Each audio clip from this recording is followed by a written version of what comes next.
जितने भी नदियाँ हैं, रब कायनात पर कायनात ने उन्हें कुरान करीम नहीं दिया, उन्हें और किताबें अता की हैं, लेकिन वजह इतनी थी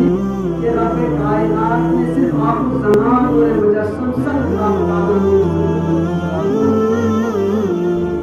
और रब कायनात ने फरमाया कि मैंने कलाम पाक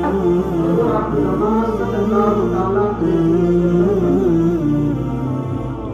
आज ये कुरान करीम कब आया और कहाँ आया? मुफस्सिरीन किराम कहते हैं कि हुज़ूर अलैहिस्सलातु वस्सलाम और ये कलाम पाक नाज़िल हुआ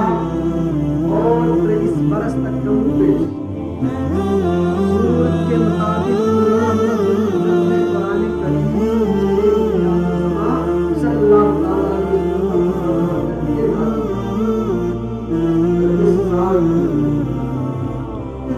और उसके बाद रमजान का